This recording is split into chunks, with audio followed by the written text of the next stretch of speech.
All right, we're back on obviously the subframe project because we're kind of that's the project right now. It is wet. It's basically been raining since, when did it start raining?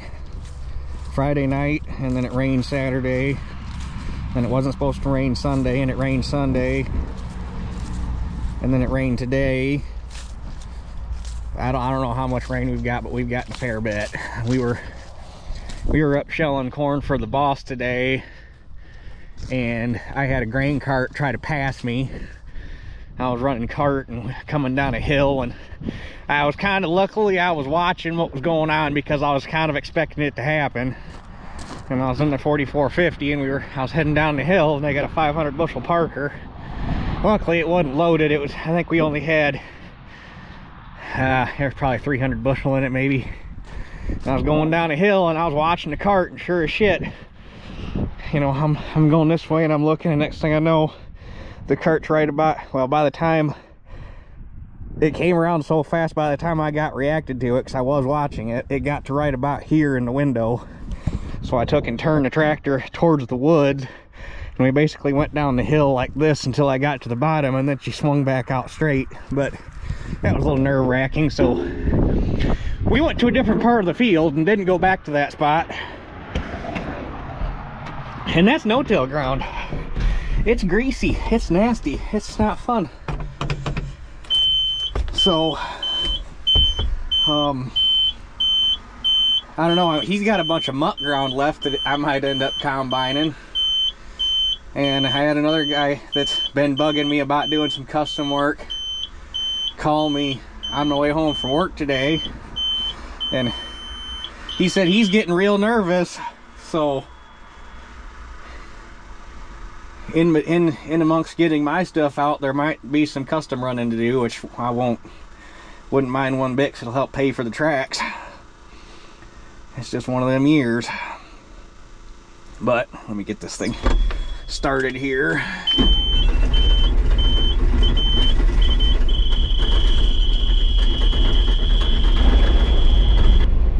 Trying to start this cold-blooded thing, trying to take a video, got a phone call, everything's happening all at once. But anyhow, got the last two burnouts that we were missing, which are the ones that actually bolt the subframe to the combine. Those are here and machined and ready to go. The 9 missing bolts that John Deere shipped to the wrong dealer are here. Dad's down remachining the face angle on those right now, and we're gonna take this down to the house so we can get the subframe underneath it and get the plates and get the plates on, get the subframe underneath, tack the plates and everything together so that we can get it back in the shop and finish welding it. And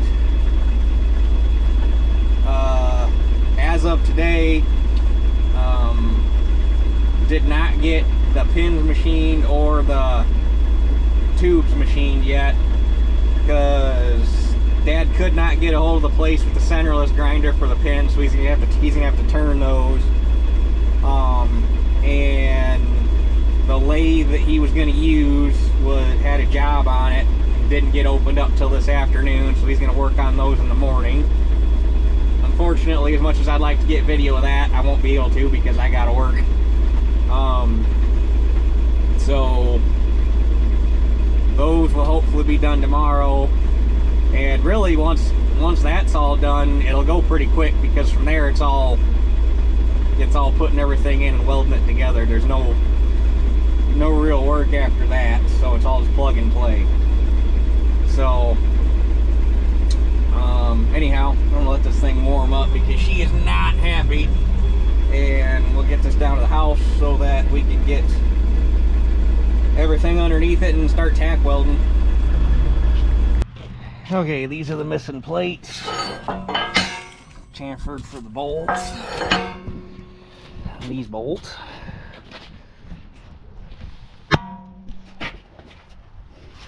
Is this how they're going in? Is just like that.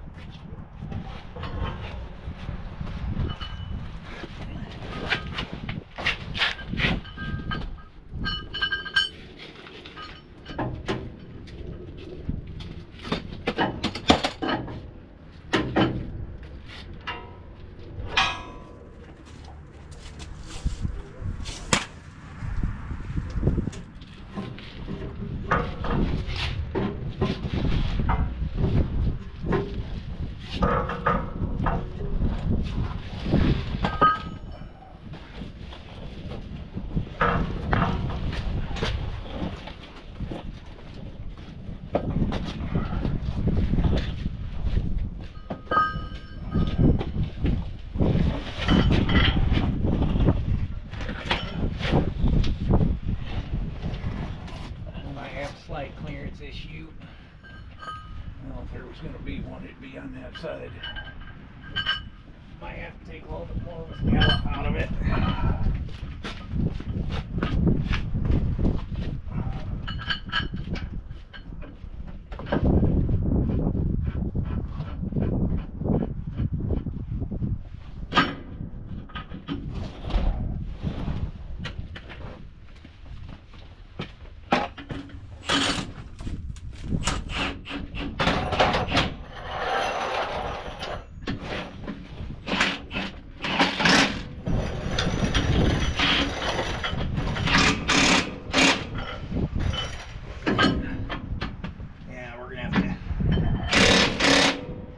Take some more out of this corner. It's about half a hole off.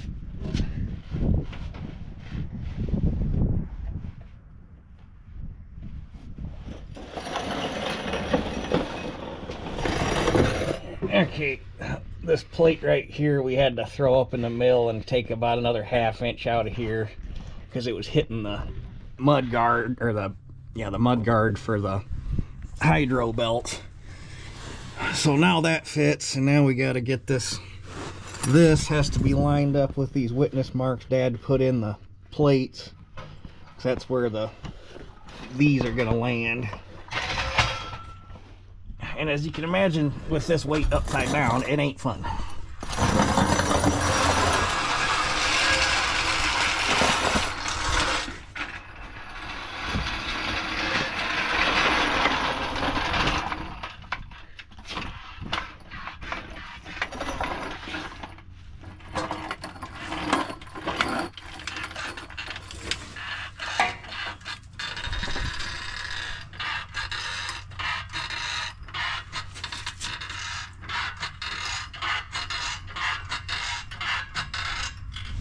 Looks like you're pretty much square with the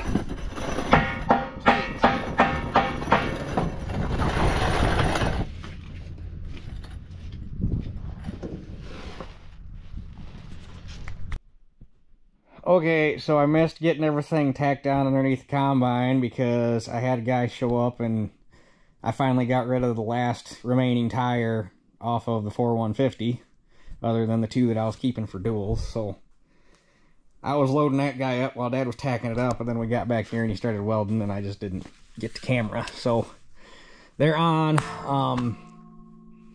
Just waiting. Hopefully Dad thinks he should be able to get all that stuff machined, and with any luck at all, tomorrow night it might be a little bit of a long night, but with any luck tomorrow night it'll be done. And hopefully Wednesday we can get the tracks on, and Thursday we'll be shelling corn. It'd be nice if we had more daylight, other than now it's getting dark at like 5:30. Yeah, probably about 5:30 you're basically out of daylight, so getting the tracks back on is going to be a little bit fun, but it's got to happen. So anyhow, we'll catch you guys tomorrow, hopefully finishing this up. Alright, Dad got all of the off-site machining done today. He did take a short video of running that big Cincinnati lathe and texted it to me, so if I can figure out how to get that into my computer, because I don't know if it's too long to email, but if I can figure out how to get it to my computer, that will be the next clip that you see. If not, then I guess you won't see it. But so tubes are faced off. He started welding them in, or tacking them in before I got here. After work I had to go to the bank and get a cashier's check so I could send Helena their money for my fertilizer finance loan, because that's due here January 1st, so that needed to get out of the way. And once that's done, I've got 4 rent checks left to get out, which one of them is one of them's a truck driver and he's never home, and the other one's some people out of Chicago that I really need to get their phone number so that I don't have to keep driving past the house to see if anybody's home. And then I can't remember what the other two are. Anyhow, so expenses are almost all paid up, just slowly but surely working in between getting all this sorted out. So those are tacked in, faced off, through holes for the retainer bolts for the pins. The pins he turned, so those should be good. There are bolts threaded in the end, or holes threaded in the end, so that if you needed to, or basically for ease of removal, you could throw an eye bolt in the end of the pin, put it on the, or chain to it with the forklift, and just yank the entire pin out and the track will drop loose. So that's what those are for. And I guess he's planning on putting the cross bolt holes in them here. So the extension tubes are faced off. So the only other thing that needs done, which I'm going to do here in the lathe once we get rolling, is the retaining collars that will be out on the end of the pins to hold the track assemblies on. I'm going to face these off and get the cross holes put in those here, because our lathe will obviously handle these little guys. So I don't know what that's got going on here. That's chromed rods. So anyhow, if you see a Cincinnati clip right here, then I figure out how to get it on the computer. If not, moving on.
Okay, we're done for the night. The only thing left to weld on this is the reinforcing rings on the end. They're tacked, but Dad wants them off the bench, or off and standing up on a bench to weld those on, and didn't want to take these off until everything had cooled back down to ambient temperature. That way it's all held tight and doesn't try to warp or anything as it's cooling. But pins still fit. Not a problem. They were machined plenty undersized to account for any shrinkage in the tube. Dad was way more concerned about the actual extension getting all cattywampus and throwing the bore out of line than he was any sort of shrinkage. So that's good. And I did not get these machined because turns out this is a part and didn't want to take it out of the lathe and have to.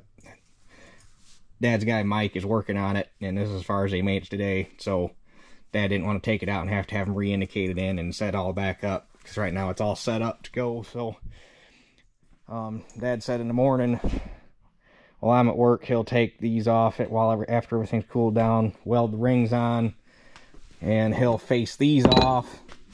And he changed the plan up on me. Actually, he went back to something that we had talked about in the initial planning stage. Lily, quit. I don't know why she randomly today decided that she wants to start chewing on metal curlicues.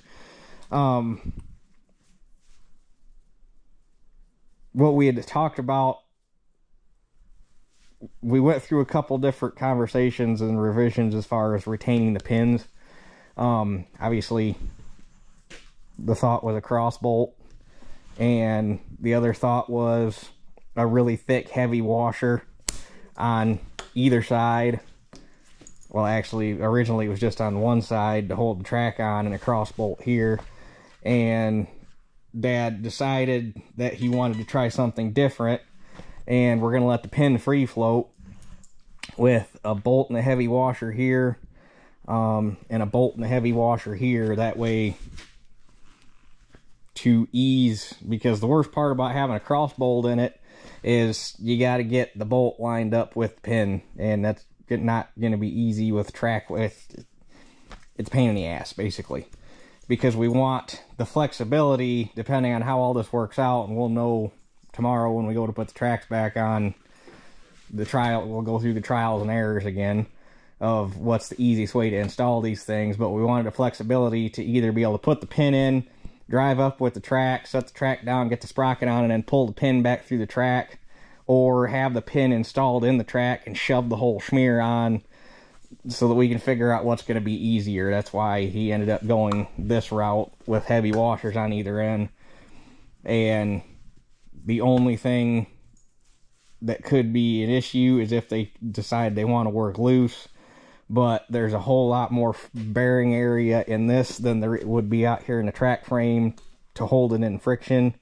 And if you keep the track frame greased like you're supposed to, and the fact that you have a whole lot more bearing surface on the end of the shaft than what little bit you have on the edge of the tube, the odds of it working loose aren't that great.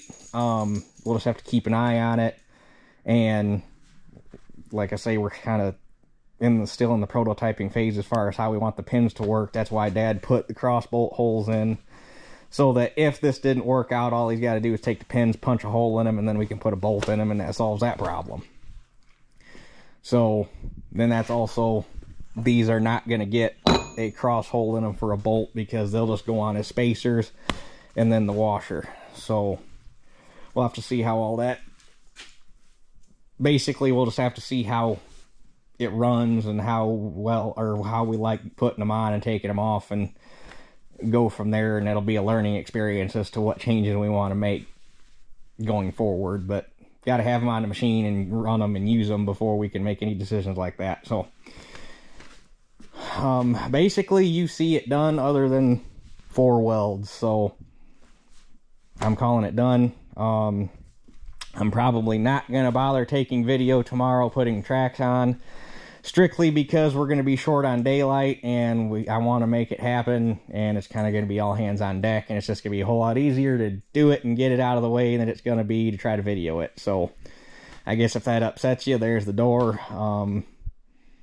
Most people are fine with it, and I know that most people have already said on this project that they don't expect me to video it, just do what I can. But there are those people out there that I have to say that, because they will be just completely shitty, because how dare I? But you'll have them people on the internet. So anyway, I think that gets you up to speed.